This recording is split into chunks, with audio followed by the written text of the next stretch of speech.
Hi there, and welcome to the Manifesto. It's our first episode 2014. I hope you all had a fantastic festive season and the new year is off to a bang for all of you.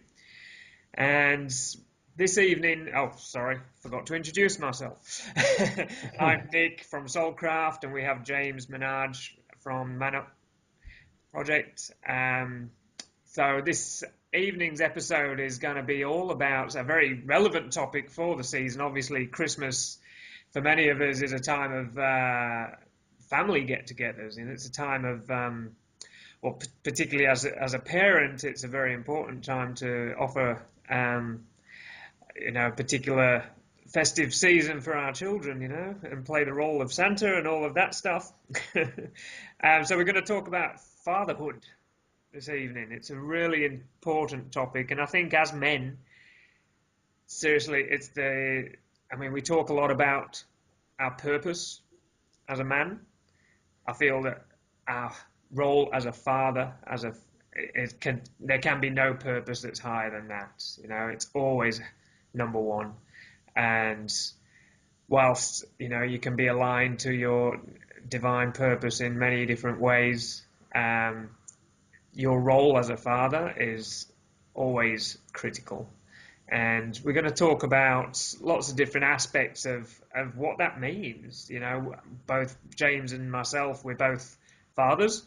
We both share care our children. We're no longer with their mothers, so we share care 50-50. And oddly enough, that we are a very small minority of single single fathers that share care their children. We're one of 5%, which is quite a shocking statistic when you think about it. Particularly at this day and age, when we realize there's so much research gone into the importance of the father in the development of a child, which we'll get a bit more into the details of that a bit later. But as there's still a long way for us to go to break that gap, and we'll talk about some of the reasons why that is. Some important changes that need to happen within men, within women, within society. So we, as men, as fathers, can freely choose that role in the way that we can do it in the best way, because it's so critical. Do you have anything to add there, James?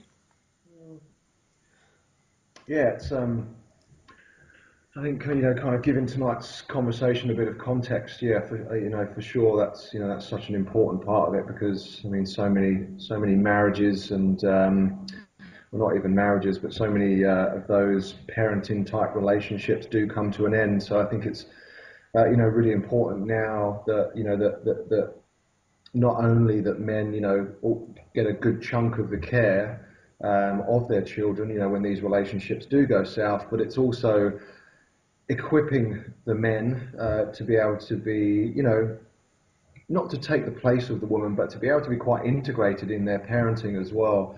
I think, because let's face it, if you're with your kids for me anyway, my setup with this is a week on, a week off. So I do a week with my son. So it's important for me to, I think, embody both parents in a sense. He can't just get the masculine side of things when it comes to me and just the feminine when he goes to his mum. I think, for both sets of parents, it's really important. So, but also as well, the challenge is that even if you're even if you're still together with the biological mother, then, the challenges that parenting brings up as well, and, just how difficult it is. And, only literally an hour ago, I've been in the bath, in tears, just going, wow, this is just the hardest thing that I've ever done. It's really apt that we're doing this podcast now, in the middle of school holidays, as a single parent, with other stresses going on in my life as well. So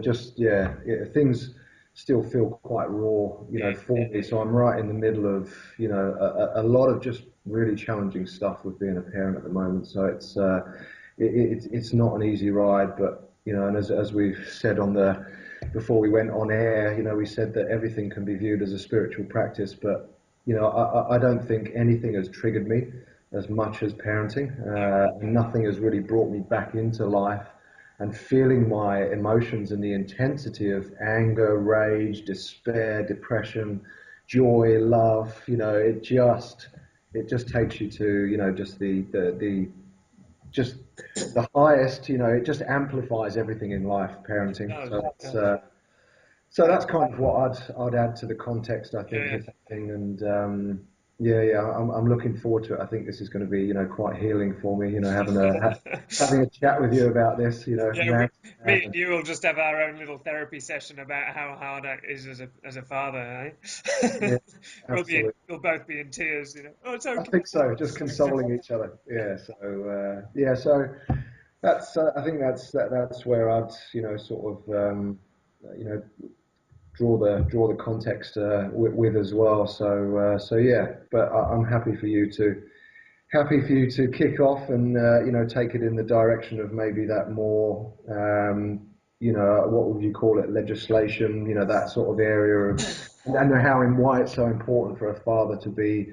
And let's face it as well, Nick. It's not just the divorced or Ah, separated. absolutely. It's the dads that are playing provider, protector, and have, and also aren't really there for their kids and might, if they're lucky, just get the put them to bed, or might just see them in the morning just before they go to bed, and it's just weekends that they get to catch up with them as well. So I think And, that's important yeah, to remember what we're as describing is well. one of the key words that gets used a lot of these days, and there is thankfully a lot of research going into it, a lot of very good studies out there which are very accessible, um, and lots of really important information that we as fathers can learn from. But the absent father syndrome is such a big deal, and it has and is continuing to play such a big deal in the lives of people and in our social issues. Well, just to throw a few ideas out there, it's been proven that that the absent fatherism is a massive, massive contributor to our prison system, to violence amongst young people, to mental health amongst young people, to school dropouts. A person who doesn't have an active father in their life is twice as likely to drop out of school prematurely. Um, the likelihood of them succeeding with any sort of education, and the likelihood of them going to jail is massively increased if there's no present father. The likelihood of teenage pregnancy amongst young girls is massively increased if there's no father around. So you can see how that relationship is key to uh, the improving of that relationship is key to actually improving a lot of society's problems. Mm. I saw. Let me try and remember the figures, but I saw a quote saying in Australia, if fathers were able to spend an extra 15 minutes a day with their children, it could save the economy $1 billion. Mm. Was this from this documentary, Nick, that you went No, to? that wasn't from that. I mean, that was American based, but a lot of that, of course, a lot of the information's very, very, it's parallels. Sure. We're dealing with the same issues that they're dealing with in America and in the UK and in the rest of the Western world. Yeah, Um, absolutely. one interesting thing is, particularly in America, because they were and the UK and Europe, they're much more affected by the uh, global financial crisis than we were in Australia. Mm. A lot of men lost their employment. Mm. So, of course, that vastly impacted on the income of the family, vastly impacted on ways in which men were able to provide, and what that then meant to them as a man. How can I be, well, it Mm. could go either way. And I've seen some interesting documentaries on the impact of this on men in America, um, where a lot of men obviously fell into depression, and suicide increased. A lot of really dark effects by the financial crisis, and them not being able to provide and play their role as the traditional father, the traditional breadwinner, the one who can provide and keep the family afloat. Uh, Mm. who am I if I can't do that? So my life's worthless. But also on the flip side, it was actually encouraging men to engage more with their family. So they were seeing, wow, this is a relationship that I can have with my children that I've never been able to have before. Um, so it actually improved their quality of life, their quality of the family relationship, and then they were less likely to then pursue employment which took them away from that. Mhm. So they would more likely go for part-time employment, or employment where they had you might not earn as much money, but you had the balance of family life and work life was much more equipped for that family relationship. Um, but like you said before, it's not just far. I mean, well, firstly, we've got say 50% of marriages breaking up, 80% of which are initiated by the women. Uh, Out of those breakups, you've got if there's children involved, the vast majority of those children are going to spend most of their time with the mother, and that's the way it's been forever. It is changing. It is changing gradually, very gradually, but that is unfortunately still supported by legislation, um, by the family court system. But also, I think that is changing. But what is really prevalent, I notice, is just this assumption in the heads of, in the beliefs of men and women that that's just what happens. You know, Mhm. we break up, the kids go with you. The kids go with the mother, and I continue to work and earn the money and pay child support, and that's my role as a father. You know, to provide money, which it just isn't.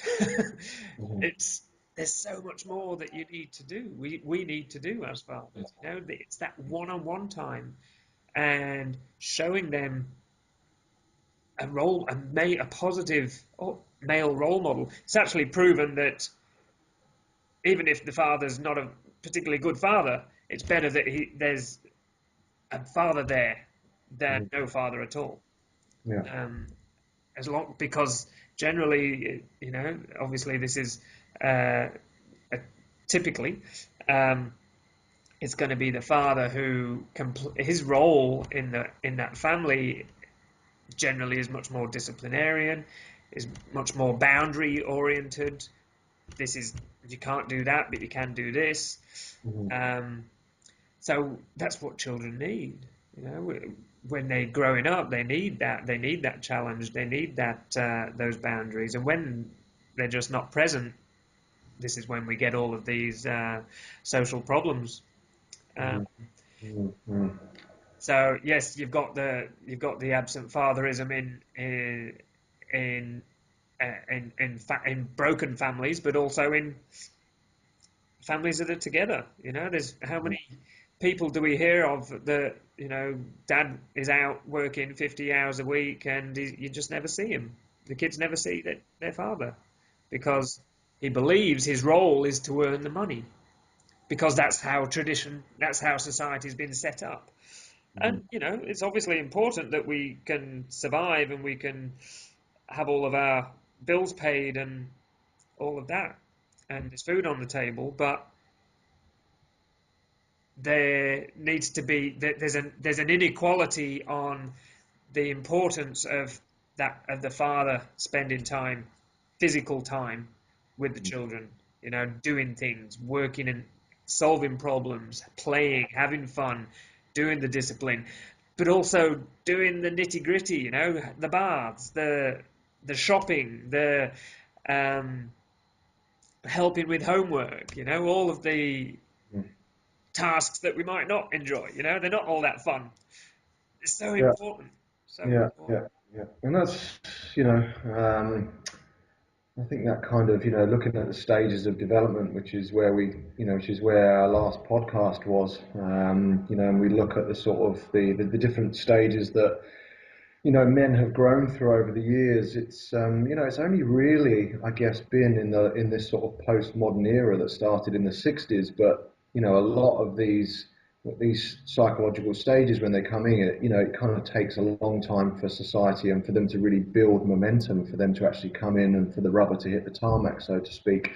So it's only really been in our generation that men have it's been required of them to be more than just the provider protector. So we're really kind of stepping into, very, very new territory for us. And it's just such a broad area. I'm kind of a little bit just wondering where to kind of start. But I also, something that came to me when you were talking there, Nick, as well, was, the different reasons for, why maybe the man isn't in the life of the children. And, certainly one of them is what you mentioned of, that they're the provider protector and it is assumed that the woman takes them. But, also that sometimes, if a relationship ends pretty, or if the relationship is pretty toxic and ends in a pretty bad way, then, very often the woman, or the mother will prevent the father from seeing, and I've seen that on a number of occasions as well. And I think that's really important for us to get out there, that just because maybe he wasn't a good husband doesn't mean that he's not a good father. And,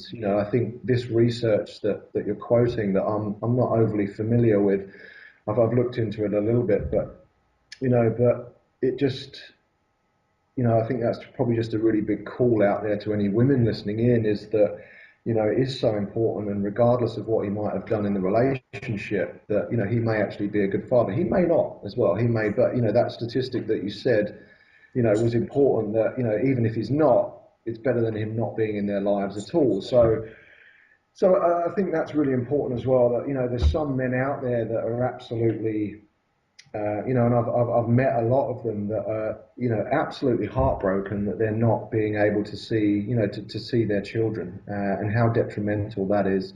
And, I think that's really important as well, that the women out there that, regardless of how wounded you are coming out of a relationship, that it's still really important that the man is able to kind of see his kids, and that you don't spite him, spite him, and harm your children in the same breath as well. I think that's mega important. And it goes Um, both ways as well. Obviously, I mean, you've got two adults supposedly in a relationship. Their relationship doesn't work, but yet it's the children that suffer a lot of the time. So there needs to be an onus on the whether it's done through the court system, whether it's done through mediators, however it's done, there needs to be the onus needs to be what is the best thing for these children, mm, and get you two adults that are bickering and fighting with each other, and you've both got your own wounds. Of course, the relationship's ended. That's unfortunate, and it's upsetting, and there's lots of baggage and emotional turmoil that comes with that.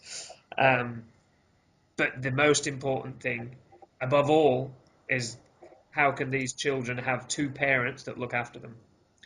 And however you need to readjust your life, whatever you need to do in order to get over your own crap with each other, and the focus just be on the kids. And it takes, unfortunately, and I see this a lot as well, is there's a lot of men take the easy route. um, they're less likely to seek help.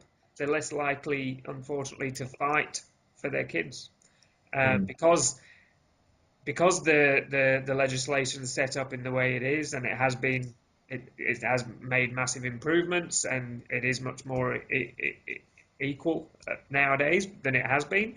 Um, but there's still this assumption, so a lot of men use that in their advantage as well, or they just use it as they just feel powerless.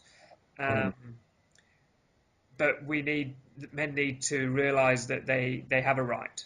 And not only do they have a right, their children have a right to a father. So it is your responsibility as a father to fight tooth and nail and Mhm. make sure you get that share care opportunity if that is achievable, And Yeah. if that means you pulling back on your work, absolutely. And it really, I think the ideal situation is that you've got two parents that both work, both contribute financially, both contribute physically, emotionally, and all the rest. Um, so Yeah. it's a tricky one. It really is a tricky one, but Is and lots of men, lots of men aren't equipped for it as well. absolutely, That's kind of, that's the reality of it. And I know how much, I struggle, yeah, with, with the co-parenting, and there's certain aspects of parenting that I know women are much more naturally equipped for. yeah, And there are, aspects that men are much more equipped for as well. And, it's a case of, I think we might have quoted this before, but like most gender experts believe that men are some 50 years behind women in their psychological development, and women through the women's movement have been taught how to row on the man's side of the boat, i.e. they can go into the workplace, they can earn money, and they can look after that kind of provider protector role, but there certainly hasn't been that training for men to go home and create a container yeah. and to become a parent, and how to become more patient and more loving, and more, be able to kind of do the ironing and do the washing and go shopping and Exactly, cook. just those practical skills, how to cook. Absolutely, and like, not even to talk about a lot of the kind of, psychological feminine traits that we associate with, that women have more naturally than men. And you know, for me, the the rage that it's brought up because of the lack of autonomy that I have in my life. When I have my son, and the grief and the despair at the loss of the life that I used to have as well. It's been a massive challenge. It's been a huge challenge to just try and hold that, and just become much more relational and much more in communion, rather than, which is much more associated with being feminine, than that sort of real autonomy, or agency, and that eros, that sort of wanting to just be on your own, and just to kind of really achieve and create in your life. So for me personally, I've really just re-owned a lot of my emotions that were just very, very, dull and muted, that I'd cut off from, things like rage and despair and grief. It's been a huge challenge for me to actually come in and to really embrace parenting. It's really not easy as a man to come back into those areas of life. I've found it, very, very challenging, and still to this day, it really just pushes me right to my limit, of trying really trying to embody that,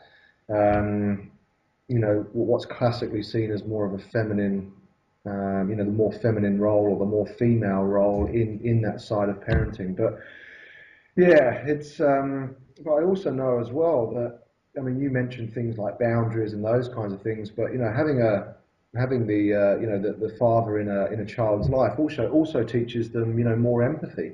We Mm, don't really we don't really associate that with, with the father, but setting boundaries, and just kind of, for example, in play fighting, and saying no, that's not acceptable. You don't kick me in the face anymore. That's just not on. That teaches a child empathy that's right. for another person. So there's lots of, even by being the man in the relationship and setting boundaries and doing, solving problems and doing whatever, there's a lot of other more feminine traits that we can teach our children as well. But it's yeah, as I said, it's pretty raw for me at the moment, because I've had a really tough day with my son. But yeah, sometimes I just want to wave the white flag, but I just know that, if there's this much, then there's got to be some gold in there somewhere. And parenting is a practice to awaken to those. My wounded little boy has been so triggered today, so I just know there's some really deep shadow work for me to be able to go into, and to really fetch some gold out of, all of this stuff that's kind of happened to me today. And, it's an ongoing journey. And to be honest with you, I do need coaching around it, because it's the area of the biggest struggle for me in my life at the moment. It's really tough. And it's not to say that I don't get, the polar opposite of it as well, the duality of, when he comes up and he hugs me, and like, I've really fallen into that heart space, and that's classically what happens to a lot of men when they become fathers, is they soften as well, and they really soften out of that real hard kind of provider, protector, and that real macho jerk, and they end up softening, and they go more into that, more into that heart space, more into the feeling space. And not only me personally have I re-owned, anger and, more of those darker emotions, but I've also really, my capacity to love has just amplified vast amounts as well. So, it's such a Interestingly, journey. on that point, interestingly, there's men's testosterone levels vastly drops once Mm. they become a parent. Um, and it just shows that obviously well, there's a couple of reasons there. I mean, testosterone's all about, the only purpose for testosterone is fight it or fuck it. Mm. Mm. So firstly, you don't need to fuck it anymore, I and it's was going to say, like, the experience of having a child like that one's just, you went back 3 times. What was wrong with yeah. you? And you don't need, well, obviously fight it is important to protect the family, but it's important, it's also important that you're able to maintain a more equanimous level of emotional charge when you're with a child, and also it opens up the heart. If Because that the loving connection that you have with a child is like no other connection that you can ever have. Um, yeah, and it's, as you were saying before, being using your parenting as a spiritual practice, which is always going to be the difference with any other relationship. All relationships are a spiritual practice. But the difference with this relationship, as opposed to any other relationship, it doesn't go away. You aren't breaking this relationship. So their kids are always going to be there. And not only are they always going to be there, every day that they grow, every day that they learn, every day that they develop, there's new challenges to face. Throughout their whole life, they're entering different stages of development. And with those different stages of development come different challenges as a parent. Um, I mean, my eldest is 18, my middle one is 15, turning 16 in a couple of weeks. And I'll tell you, the teenage girl time is an interesting time. And this year, or sorry, last year, 2013, was the most challenging year I've ever had as a parent. And that was because of the teenagers, because of the older girls, both going through their own stuff, both facing really deep, challenging aspects in their own life, leaving school, changing schools, social issues, psychological issues that are affected by their social issues, and that whole gamut of life at school as a teenager, life with boys, uh, challenging, challenging. A bit of social media Oh, into the and it's a bit. yeah. Exactly. That just makes the life of a teenager so much more complex, so Mm. much more complex, and in a way that we, as the Gen Xers, um, we didn't have that when we were growing up. So it's yes, yes, I use it quite regularly now, but it wasn't part of my teenage years. And same for yourself. Mm. I know I'm a little older than you, but not that much.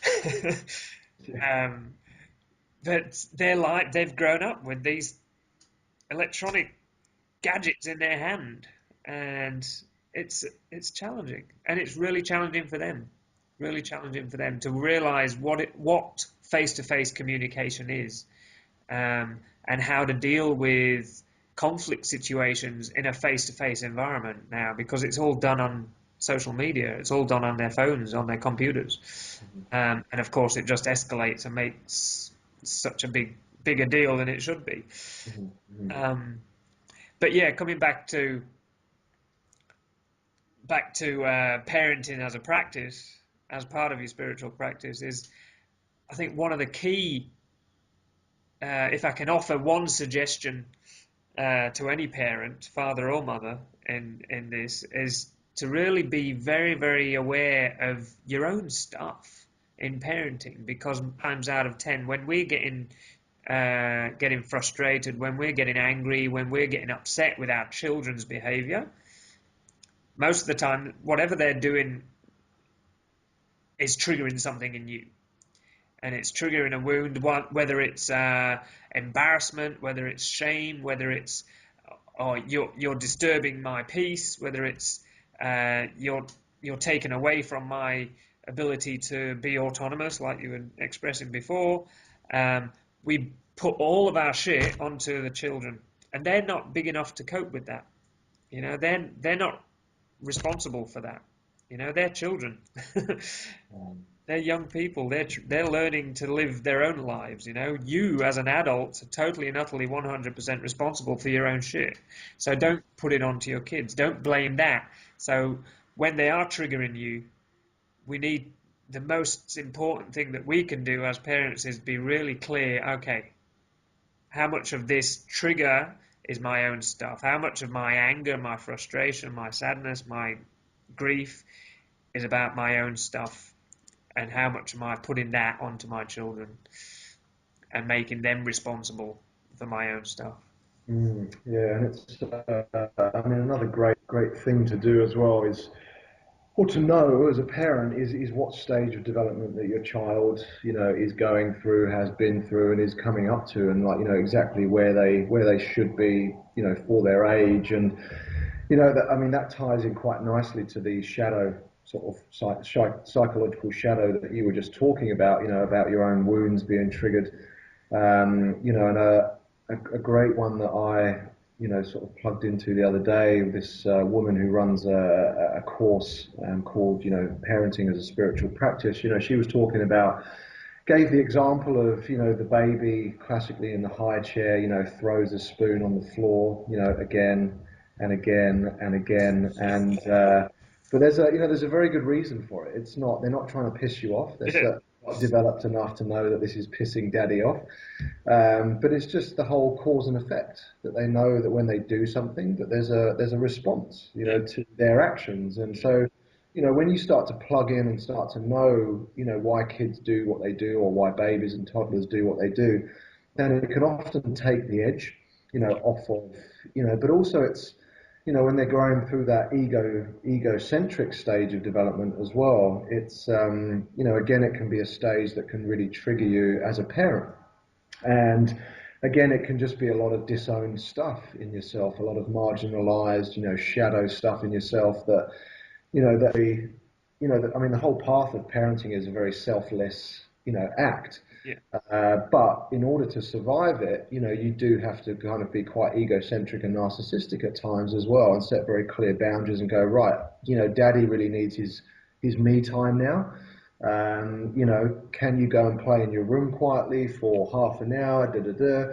So again, all of these triggers, as you mentioned, Nick, can be very, very useful developmental tools for us. And, them growing through their stages, for us can be, as I say, very, very useful for us, in our own growth and development. And then we can grow alongside our kids, because so many parents, get stunted at a certain stage of development. And, I don't think there's any greater container or crucible for awakening. It even trumps it. Well, for me anyway, personally, it really trumps intimate relationship.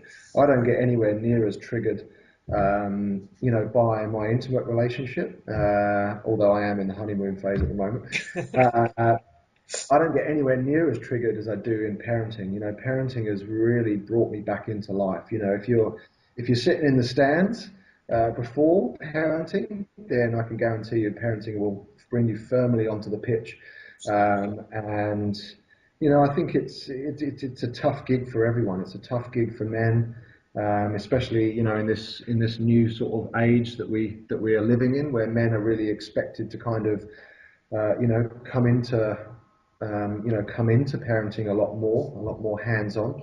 Although this is one thing that I want to bring up actually, because I do see this a lot as well, is I do see a lot of a lot of women living in a higher stage of development, i.e., that they're out working full time, but then they're also expected by the man. There's an assumption that then the woman will go home and pick up the majority of the baby, sort of duties as well, and the majority of the child duties, which for me is just, I don't know, it doesn't feel right, and it just sort of, in a sense, it's kind of cake and eat it. It's Yeah, kind of, absolutely. so I really think men in that position where they've got the kind of one foot in this kind of traditional stage of development and one foot, but for me it's cake and eat it. They kind of, they're sort of, there's an assumption or an expectation that the woman should not only be out working full time, but she should also pick up the majority. And I see that quite a bit amongst my clients. Yeah. And it kind of pisses me off a little bit actually as well. I kind of, not only do I get my female clients to kind of step up and approach that situation with their partners, but if, with my male clients, I also draw their attention and shine the light on that aspect for them as well, because I don't think that's fair. Yeah. It's about just working out, okay, if we both working full time, then we need to share the load. We need to share the load. We share it, and there has to be an arrangement. Then it has to be two people, two adults sitting down, looking at what's necessary, looking at how these two people can arrange the family activity. And the chores and and share the load according to people's skills and abilities and interests, Yeah, and looking at where your gifts are, where your qualities are. You do this and I'll do this. um, yeah, yeah. that's Because what I find that people just don't do often enough, is have that conversation. yeah, yeah, exactly. And sometimes for me, I sort of, I don't know, sometimes I think the men in that traditional stage of development think it's enough to just be the provider and protector and just, throw money at it. And let's not forget also, that because I mean we've focused on the men classically that are being prevented from seeing their children. If a relationship breaks down, but sometimes I think the men just take the easy option and just kind of go, I don't, it's kind of not really for me, or I found it too challenging, and and for those men, I think it's important for them to know how important it is that they're around, and if that's your call to evolve, then yeah, sometimes some, like, so I think, for me, sometimes it's important to stimulate healthy shame Yeah, in men. If it stimulates higher moral and ethical action, then I think, there's two aspects, and I think that's really important because I think some teachers at the moment talking about shame, don't make that don't make that distinction between healthy and unhealthy shame. Unhealthy shame is certainly something that's going to paralyze someone, be very toxic. But I think some of the more integrated teachers out there are teaching much better stuff around shame than that. And it's about sometimes, your response to shame is what's important. yeah, Shame is always going to come up, and if shame is due, if you haven't picked up your responsibility, you've shirked your responsibility, you've done a bolt and done a runner and left it up to someone else, you need to be ashamed of that. It's shameworthy. absolutely. But And then don't collapse in the floor and cry about it, or if you do, then don't do it for too long. Get up and do something about it. absolutely, and let it stimulate higher moral, Absolutely. intelligent action, from you. Which Yeah. sometimes there is just something that is just plain wrong, and sometimes they need to be really called on it. And so that would be another call for me is for men out there that need to take their masculine responsibility. And if And I And unfortunately, I think that's one of the problems in this epidemic is that men just don't have, or a lot of men just don't have the capability or the integrity to go, okay, I screwed up. I'll sort it out, because it's much easier to just do a bolt and forget that pretend that it's all going to go away, and out of mind, out of sight, out of mind, sort of thing. But yet, on the yeah, other side of the city or the country is some poor child that doesn't have a father.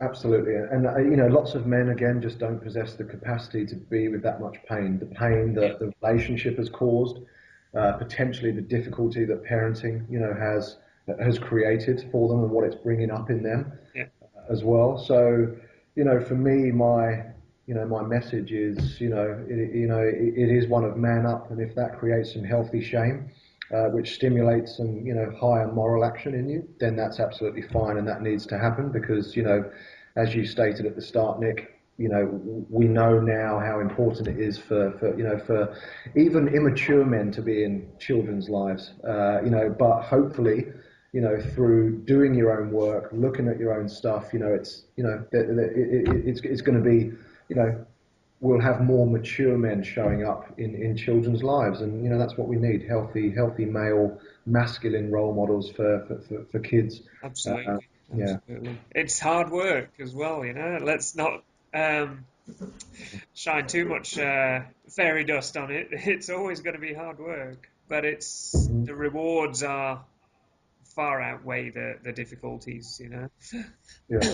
And coming on to that point as well, something that has come to me a lot recently. I was talking to a client about it the other day, and just talking to my partner about it recently, just in the bath about an hour ago. Is that I don't know if, yeah, I mean, I'll be interested to throw it out to you, Nick, and see what you think. There's I kind of think we're doing it really tough in this kind of modern, technological age. I think as parents, we're kind of, or parenting is becoming more and more difficult. And hear me out on this. I think that a lot of the time, this is kind of this is, my own personal experience. I mean, I've flown, I don't know what, 22,000 kilometers away from where I live. So I'm not around my tribe anymore, because of the marvels of modern, travel and those kinds of things. I'm not around my tribe anymore. So, that's making things terribly difficult. That I don't have my parents around me, or my grandparents, or, aunties, uncles, those kinds of, things where you can just kind of go, oh, can you take them? Can you look after them? Can you do, this, that, and the other? And, I just think the way that we, with maybe even the whole paedophile thing, and the fact that we've got cars on roads, we can't just let our kids go anymore. Just kind of, because when I was a child in the school holidays, albeit, I wasn't 5 years old, but, maybe a little bit older, but I'd just go into the woods and just play and play and play for hours and hours and hours. And, so for me, I just think that we're really kind of, I think we're making things, and it's not a case of going backwards. Yeah, I don't think, that's not an option. That's not what I'm saying here. But I'm just saying that, I think, we have to evolve in certain areas that's going to make parenting easier, because I just think we're making it tougher for ourselves. There's all these sports things that we take our kids to, that we have to ferry them to backwards and forwards. We're in the car, we become a taxi service, and we're just at the beck and call of our kids. And I just, for some reason, I don't know why, it just feels that, maybe 5,000 years ago, 200 years ago, whatever it might be, I kind of get a sense that it was easier. absolutely, So I don't know. absolutely. What do you think about that? I totally, totally agree with you. I think we've come through a stage where all the onus is on achievement, and our children can't just spend time just playing anymore. Yes, we've got the technological age. Yes, we've got all the different ways in which children can be stimulated these days, um, and adults. But also we've got there's all this onus and importance on achievement. It and a lot of parents feel ashamed if their 6-year-old child can't read at the level of a 8-year-old. So there's all this pressure on, as parents feel this pressure on our children, and we project that onto our children to make them achieve more and more and more. And that's obviously backed up by the education system, and we're trying to turn our children into these hyperactive, totally stressed out kids, and then we wonder why they act out, why they don't want to go to, you know, sport every night, sport Monday, ballet Tuesday, swimming Wednesday, every night there's something on, it seems. And not only does that put financial pressure on the family, it puts amazing amounts of pressure on the children and amazing amounts of pressure on the parents. So Mm. we're creating these monsters of ourselves and of our children and stressing everybody out. Yeah, yeah, yeah, and Where, time stress as well. oh, Parents can't get home and cook exactly. healthy meals for their kids. It all kind of, it all comes down to fast food. They grab sushi Yep. on the way home. You Rush, know, rush, rush, we're, rush, rush. yeah, and we're sacrificing health. Health for convenience, and yeah. So for me, it's yeah, yeah, That yeah. time, those times when we can actually just be with our children, spend time with them, Mm, whether there's a conversation, whether it's a board game, whether it's a walk, mhm, it's so important. And on the weekend, stop making your weekend so jam-packed full of activities. mm, Go for a walk. And yes, it's nice to watch a DVD or something, watch a movie with your kids, but don't make that your weekend's activity. um, Turn the TV off, dance, play some games, have some fun, mm. be silly. you know, Yeah, get out into nature. get Take out, them to the beach. Take them, yeah, as you say, for a walk, and really, kick a you know, ball. yeah, yeah. And I think for me, it's yeah, I mean, me personally as a parent, I mean, sometimes I find that stuff so boring, and it's brought up a lot of shadow for me around, that playful side of myself and doing things without a goal and without an aim. So again, if you feel that there's charge for you around, playing with your child, and that's why you make things so jam-packed, because it's just like, my God, I can't have the kids saying that they're bored and da da da, or you've got resistance to playing with them and just letting yourself go. Then again, it's just really fertile soil to just really dig in, just kind of go, wow, what's that bringing up for me? Why do I not want to play with my child, or why am I constantly sending them to, like organized sports events or this, not actually just kind of you and them and just real quality time. And, is that something that you're doing in your own life? Do you fill your own life up with phones and Facebook and DVDs? And it's probably just a mirror of what's going on, in your own life as well. So, And a lot of the you know, time, I think it's just it's activities used to distract ourselves from ourselves. you know, to what's actually going on inside of here and inside of here. Um, and of course, society totally and utterly backs that up, because that's the way we've created society, to make people busy machines, yeah, and highly efficient, and stoked up on energy drinks and coffee and junk food, and uh, we we might want to have a think a little bit about that. Is that really conducive to a healthy family lifestyle? Um, and come back to basics mhm, in a lot of ways. All the technology is fantastic.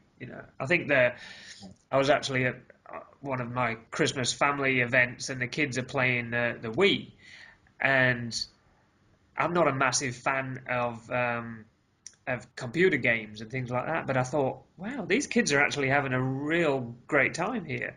They're all interacting. They're all up and being physical. They're dancing. They're doing interactive games. They're not sat on their arse yeah, staring at a screen. Yes, well, yes, they're staring at a screen, but they're actually interacting. And I think they're ingenious. Some mm, of the Wii games are actually fantastic.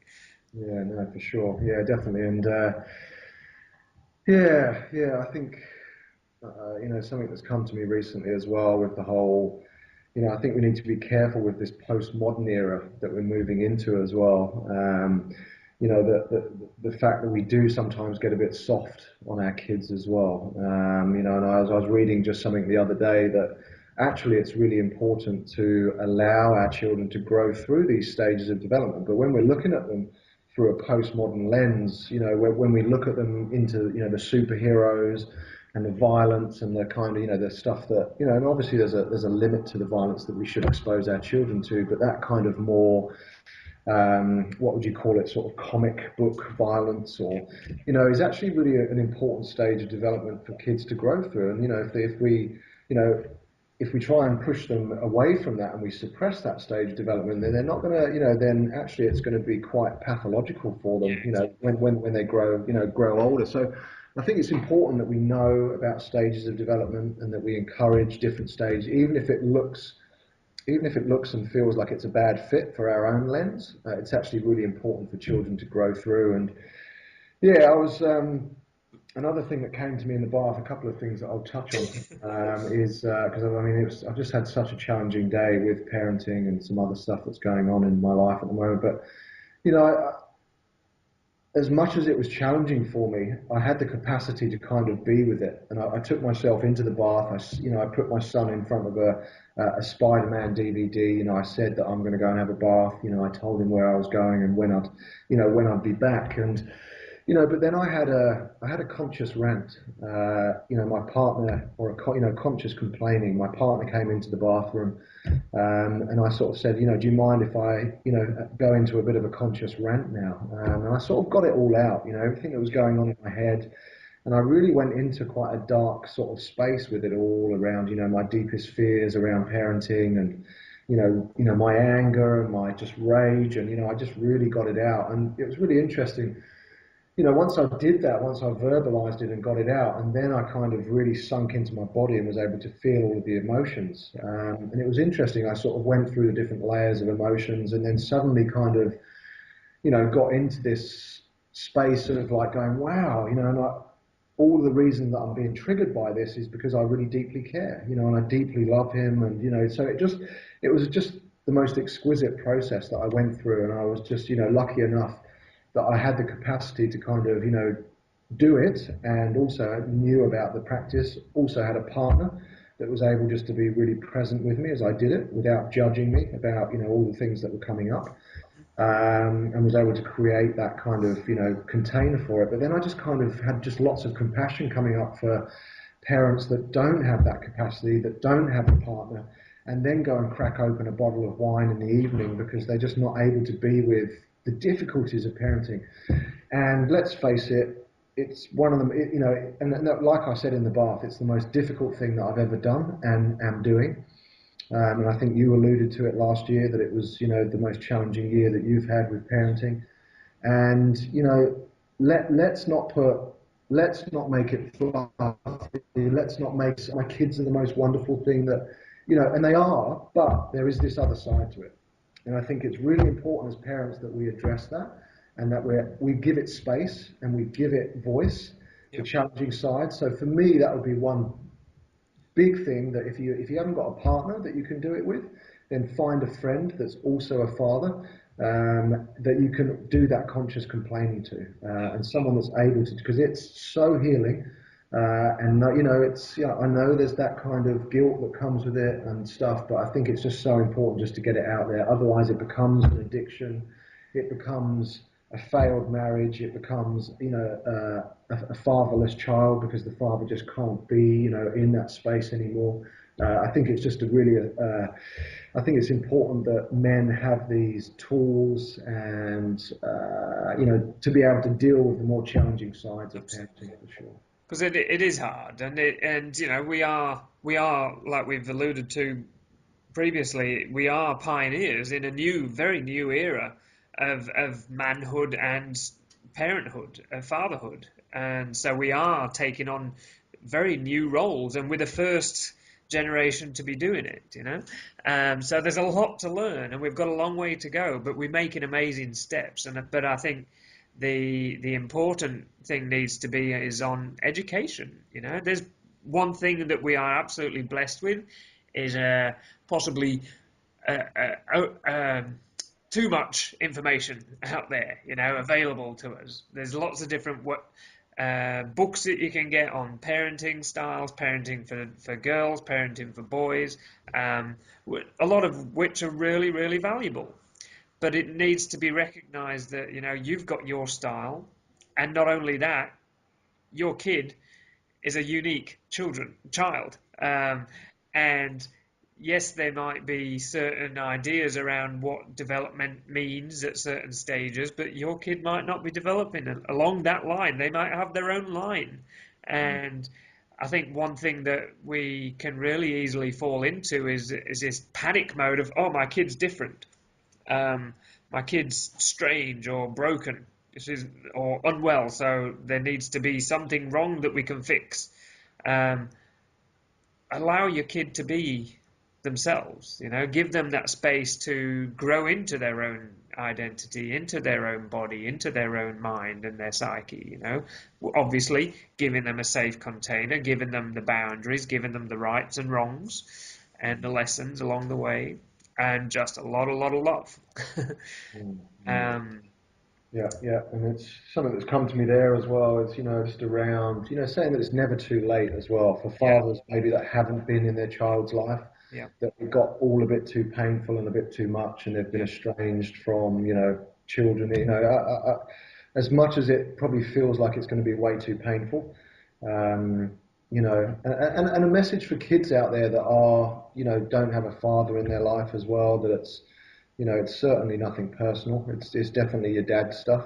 Yeah. It's got something's got too painful for him. It's too difficult. I'm not taking it personally, and which And also, maybe it's not all his fault as well. mm, mm, Maybe it's just not all his fault. Um, there's reasons there, so there's lots to consider, and I think it's probably a fairly good place to wrap it up. Would you yeah, say? yeah, absolutely. Um, so just in closing comments, I think education key. Um, be involved. Be very aware of your own stuff, how that comes up. Mm, Have support. mm, Another couple of fathers around you who you can talk to. Um, but ultimately, your child is what's most important. mm. Always, 100%, Yeah, forever. absolutely, absolutely. Nurturing the future generation. Uh-huh. Uh-huh. Mhm. All right. Well, again, you can, if you feel like contacting and work and engaging myself, you can contact me on soulcraft.com.au, and over to you, James, for your plug. Yeah, likewise, contacting me at manupproject.com.au. I've got a number of coaches working for us here at Man Up. So yeah, just give us a call, and workshops, men's groups. It can all really help you, wherever you're at with your parenting journey. Yeah. Well, thank you very much, guys, for being with us, and stay tuned for the next episode. You guys take care. Thanks, James.